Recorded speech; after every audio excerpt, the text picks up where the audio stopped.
Hi, this is your Professor Sudha Kolathuparambal. Today I am going to explain you the marginal, differential and linearization. First look at the differential. You already learned that dy by dx, right? Derivative of y with respect to x. Another way to write that is f prime of x. If I multiply both sides by dx, then I will get dy equal f prime of x times dx. This is known as the differential of y. dy is known as the differential of y and dx is known as the differential of x. If you have a question like find the derivative of y equal 3x square, we know that derivative is y prime, that is 3 times 2x, the power rule, so that is 6x. Or you can write dy over dx, that is 6x. Derivative is 6x. Instead of this, if your question is find the differential of y equal 3x square, then your answer is dy equal 6x times dx. So you can see if you already know like how to take the derivative. So in order to find the differential of y, you just have to multiply this by the differential of x.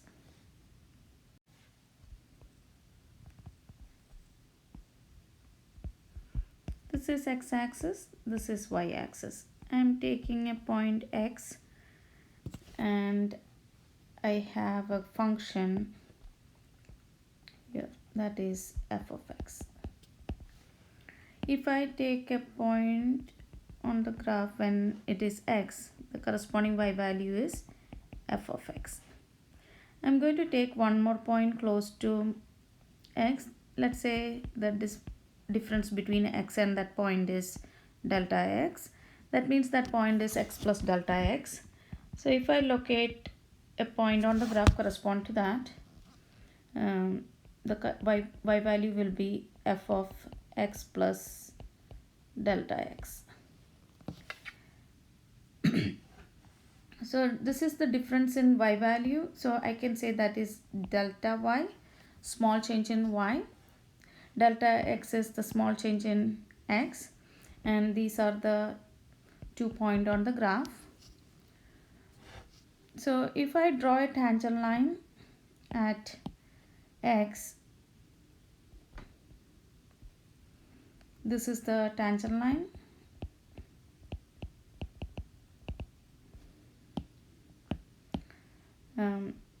So that is f prime of x, that is dy by dx, right?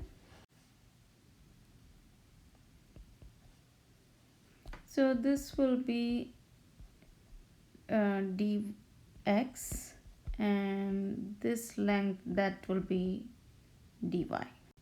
You already learned slope m is change in y over change in x.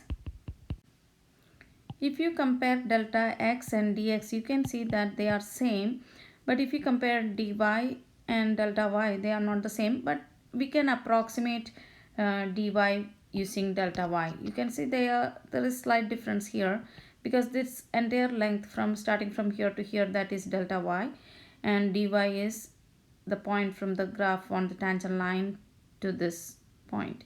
So they are approximately same. So we can write dx or differential of x is equal delta x, and differential of y is, I cannot write equal sign, right? We are saying that is approximately equal, so approximately delta y. And delta y is the difference between these two y values. So we can write delta y is f of x plus delta x minus f of x. Let's do an example. Here we need to find delta y, so we can use the formula we just learned. So delta y is f of x plus delta x minus f of x. So here we know x and delta x. So this is f of 4 plus delta x is 0.1 and f of x is f of 4. So this is f of 4.1. Substitute that into the function. So 4.1 square minus substitute this 4 into the function. So 4 square. Enter that into the calculator. You will get the answer 0.81. Now I am going to explain you the linearization or linear approximation. We are approximating the value of a function using a tangent line, or we can say we are using a tangent line to approximate the value of a function. Let me explain this using an example. We need to estimate the value of square root of 3.1. We don't know how to find the value without using the calculator, right? But now you will be smart, like you can estimate the value or approximate the value after learning this new technique or the method. Here we are using a tangent line to approximate the value of this function. So here we need to find the corresponding function which is close to this. So this is square root of 3.1 or square root of something, right? So we can say the function is square root of x. Here we need to pick a number which is close to 3.1, but we should know that value, like it should be a perfect square. So if it is square root of 4 or square root of 9 or square root of 16, we know how to find the value without using the calculator, right? So 4 is a value close to 3.1, so we can pick a equal 4. That means we can find f of a or f of 4, that is 2. Or in another words, when x equal 4, corresponding y value is 2. Now let's see how this is working. So if you graph this square root of x, this is how the graph look like. So f of 4 is here, that is 4, 2. And we need to find f of 3.1, right? So that will be a number here. So corresponding y value is f of 3.1 somewhere here. But we don't know that value. So here the procedure is we are going to draw a tangent line here at x equal 4. And I'm going to zoom this part because it's very difficult to see there. So this is 3 and 4. So if I graph this, and this is f of 4, so 4, 2, and I draw a tangent line here. So at 3.1, I can see that corresponding y values are here. So this is the tangent line, and this is the original function. So you can see f of 3.1 and the tangent line. If you know the equation of the tangent line, like y equal mx plus b, because this is just a line only, and if you substitute this value into that line, and if you find that y value, you can see that there is not much difference in those y values. So we are using the tangent line to approximate the value of the function at x equal 3.1. That is the procedure. So we can come up with the equation. So first find the equation of the tangent line. So tangent line is just a line. So that is just y minus y1 equal m times x minus x1. This is the formula you already learned. This is the point slope formula. The point is x1, y1, and the slope m. Our point is a, f of a, and slope at 4 or slope at a is f prime of a. So I'm going to substitute that. So y minus f of a, m is f prime of a, x minus a. If I solve for y, that means add f of a on both sides, I'll get the equation of the tangent line. Then you will substitute this 3.1 here, and this a will be 4 to find the value of this function. That means we can say that we can approximate the function f of x using this line, tangent line, which is f of a plus f prime of a times x minus a. This is the equation of the tangent line to the graph f of x at x equal a. Let's look at an example. We need to approximate cube root of 9. This is the formula we just learned. We can approximate the function using the tangent line. So first we need to identify the function. So function close to cube root of 9 is f of x equal cube root of x. Now we need to find a. A should be a number close to 9. But if you take the cube root of that number, we should get a perfect number. Here, if it is square root of 9, we know how to find that, right? Square root of 9 is 3. Since this is cube root, let's write down few cubes. So perfect cubes. So 1 cube is 1, 2 cube is 8, 3 cube is 27, like that, right? If you compare all these numbers, 8 is close to 9. So cube root of 8 is 2. So I'm going to take a as 8 because cube root of a or cube root of 8 is 2. So this equation will become f of 8 plus f prime of 8 x minus 8. F of x is cube root of x.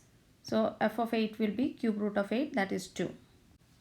F of x is same as writing x power 1/3. So the derivative will be, bring the exponent in front of that, subtract 1 from the power. So 1/3 x power negative 2/3. Move that to the denominator so that the exponent will be positive. That is same as writing cube root of x square. So this is f prime of x. Now f prime of 8 will be 1 over 3 cube root of 8 square. So 1 over 3, 2 square, that is 1 over 12. Now replace this f of 8 by 2, f prime of 8 by 1 over 12, and this f of x by cube root of x. But now we need to find cube root of 9. So replace this x by 9. So substitute 9 here and calculate. So 2 plus 1 over 12, this is 1. So 2 plus 1 over 12, so 24 over 12 plus 1 over 12, that is equal 25 over 12. So we found that cube root of 9 is approximately equal 25 over 12. We found this value without using the calculator. Now use the calculator and check whether this value is close to whatever we found. So enter cube root of 9 into the calculator and you can see that that is close to 2.080. And enter 25 over 12, that is the answer we got. You can see that that is 2.083. You can see that the calculator value and the linearization value are almost the same. Now let's look marginals.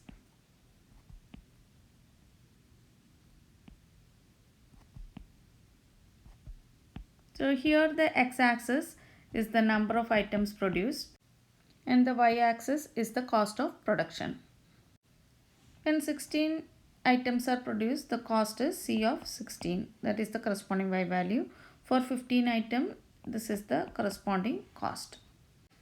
After producing 15 items, we want to produce one more item. So if we want to know the cost of producing one additional item, we can actually estimate that using the tangent line. That is known as the marginal cost.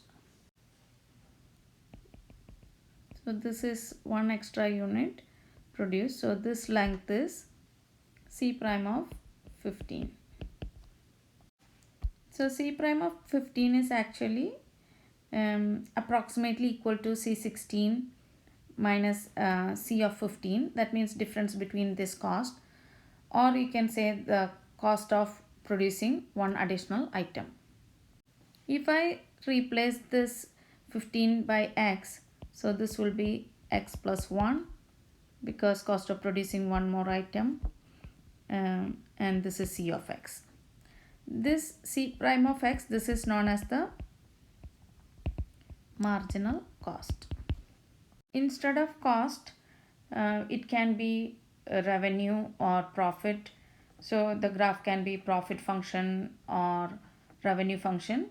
So it will be the same method. Marginal revenue will be, instead of C we have R of x plus 1 minus R of x. Or if it is marginal profit, it will be profit function. So P prime of x approximately equal P of x plus 1 minus P of x. Let's look at an example. The cost function and revenue functions are given. We need to find the total profit P of x. Profit is revenue minus cost. So revenue function, substitute that.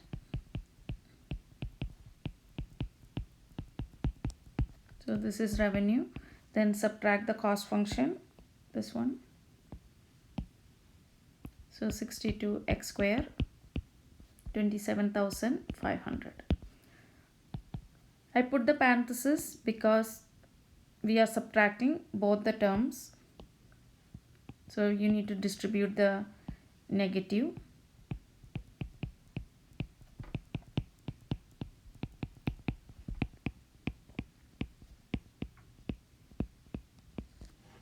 So this will become x cube minus 74x square plus 40x minus 27,490.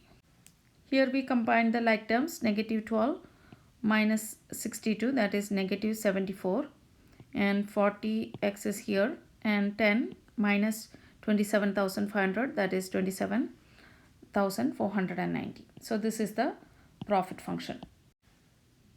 In B, we need to find the total cost, revenue and profit from the production and sale of 50 units of product. That means we need to find C of 50, R of 50 and P of 50. So replace this x by 50. That is the total cost of producing the first 50 units. Now find R of 50. So replace this x with 50. So that is the total revenue from the sale of 50 units. Now we will find P of 50. Since the profit is revenue minus cost, I just have to find R of 50 minus C of 50. I got a negative value for the profit. That means there is a loss of this much amount. If you get a positive value, that is the gain. If it is a negative value, that means that is a loss. So we can conclude that there is a loss of 85,490 when 50 units are produced and sold. In part C, we need to find the marginal cost, marginal revenue and marginal profit at 50. Marginal cost is, take the derivative of the cost function and replace this x with 50. That means once 50 units have been made, the approximate cost of 51st unit is $6,200. If you find C of 51 minus C of 50, you can see that that is 6,262. You can see that that is very close to the value which we got. Now find the marginal revenue.